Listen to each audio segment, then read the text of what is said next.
Narcissism in church. Maybe you've been in a church or a religious organization and you've seen narcissism in church. Some people are like, whoa, like you'd never see narcissism there.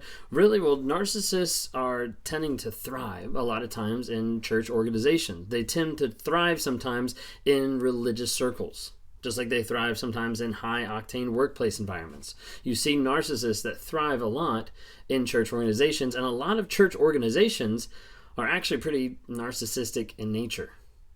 A lot of times it's because they have narcissists on the board, or they have narcissists leading the church, or they have narcissistic pastors. And a lot of times people don't realize that because what they see is a very driven person, or a person that is very focused, or a person that's leading or visioning the church to a certain direction.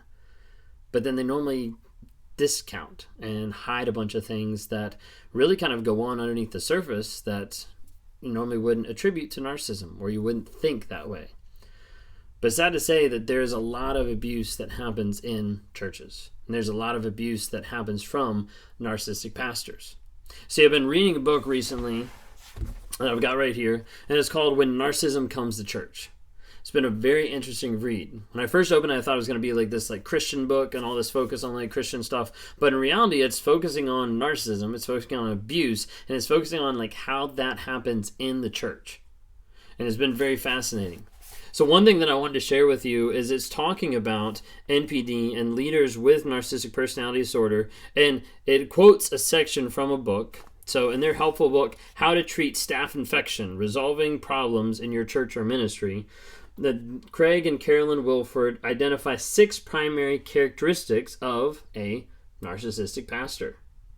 Number 1, all decision-making centers on them. Have you ever seen that in a church organization where it's supposed to be run by everybody, but the only person that can make a decision in the entire church is the pastor? It doesn't seem like anybody else's opinion is valid or is credible. All decision-making centers on them. Number 2, impatience or a lack of ability to listen to others. That hits home with a lot of narcissists. That hits home for me.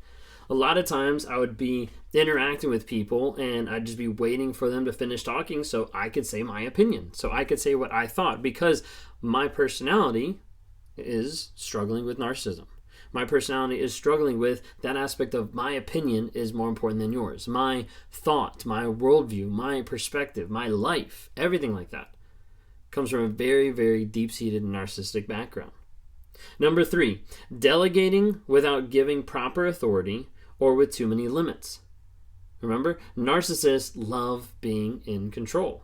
So imagine that when you have that in a place of power, in the church aspect of delegating something to somebody, but giving them no control and giving them an aspect of, hey, I want you to run with this, but they have no control. They have no decision-making ability. It still all goes back through the other person. Number 4, simple one that matches up, feeling of entitlement. Where the pastor has a feeling of entitlement to his parishioners or to certain things, to money, to food, to whatever it might be, a feeling of entitlement that stems really deep in narcissism that also a lot of times comes out in a pastor or a teaching environment in a church. Number 5, feeling threatened or intimidated by other talented staff. Some people have seen this in their church organizations where the pastor has sidelined other people, where the pastor has put other people down, or the pastor has limited other people's ability to teach or preach or engage with others because they felt jealous, because they felt intimidated by another person's ability, by another person's ability to portray whatever they were trying to portray. Number 6, needing to be the best and the brightest in the room. You see, when you think of it, if you have a pastor that wants to be the best and the brightest in the room, they probably shouldn't be the pastor, because we're all broken people. We're all people that are trying to figure out life one day at a time. Some people are a step farther than others. Some people are a step behind. Some people have the tools. Some people don't have the tools. But in reality, to have someone who thinks that they're the best out of everybody, when they're the ones that are supposed to be helping lead everybody to the right conclusion, to the right situation, through the right scenarios, it doesn't really portray a loving and gentle shepherd like a lot of pastors want to be. While this list is quite helpful, the book says, I've identified 4 additional characteristics we'll explore as well. What it talks about is for pastors, 4 more things. So a total of 10 things here, but 4 more says inconsistency and impulsiveness.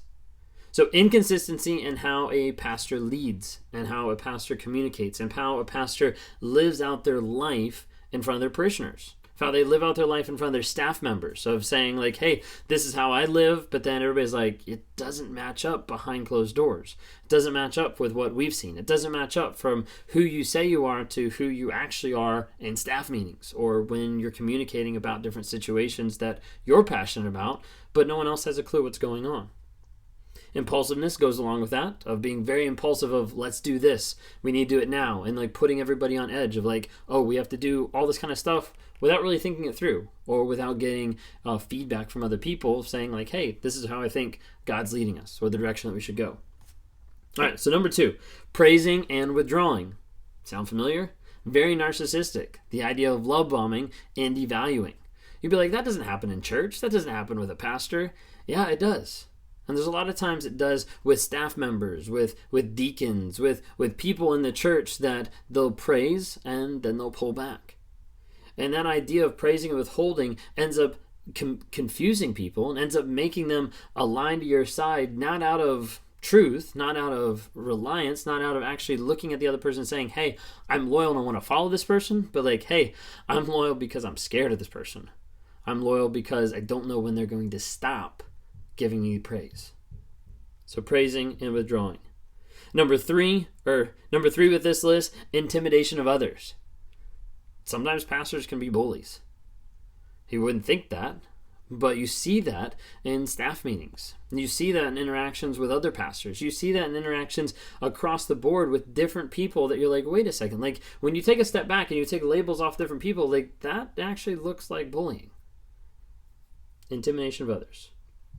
And then the last one it says is faux vulnerability.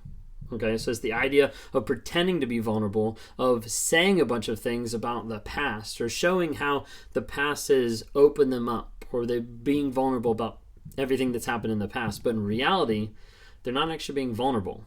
They're not being vulnerable with the present.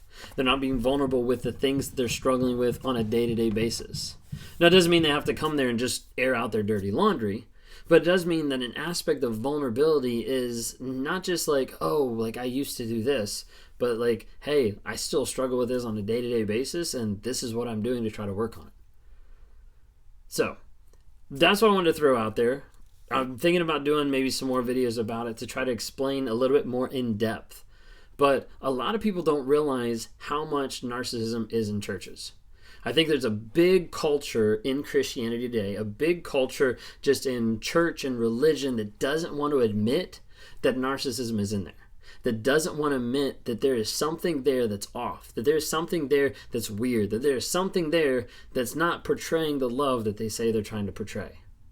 And a lot of times it tracks back to narcissism and pastors being narcissistic in how they lead and how they interact. And how the staff interacts, of how the deacons or trustees or whoever, of how they interact with other people, and start to realize like, hey, this might not be a driven, purpose-filled person. It might just be a narcissistic person that's using all of this to their own gains or to their own means. Maybe you've dealt with that. Maybe you struggle with that. If you have, I'm curious. Like, leave a comment down below. Because I'm curious about doing more of these to be able to explain how the book goes more in depth about narcissism in the church. I've experienced it because I've been in the church. I've grown up in the church. I've experienced the narcissistic mentality, and I've also exuded that narcissistic mentality myself and still struggle with that. But that's why I'm here. As a self-aware narcissist, being on this channel to promote awareness, growth, healing, and change about the topics of narcissism, about the topics of abuse, and about how to encourage other people to get mental health, to work on focusing on the truth and the facts of the situation, because that'll set you free and that'll help you get clear on where you are. If this is you and you've been stuck in a fog, you've been stuck in the fantasy land that the narcissist has put you in through the lies, manipulation, gaslighting, love bombing, and you're not sure what to do and you're not sure how to get out, reach out to me. Click on the link down below, schedule a time with me. Would love to be able to talk with you, interact with you, help you get closure, help you break out of a trauma bond, you name it.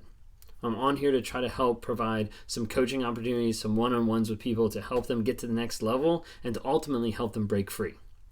If that's something you're interested in, please reach out. If you don't follow me on any other social media, we've got Instagram, TikTok, and Facebook. Would love to have you interact there. Or if you're listening on the podcast, either on Apple or on Spotify, thanks so much. Give us a rating or review just to help spread the awareness of narcissism and the damaging effects it has on people on a day-to-day basis.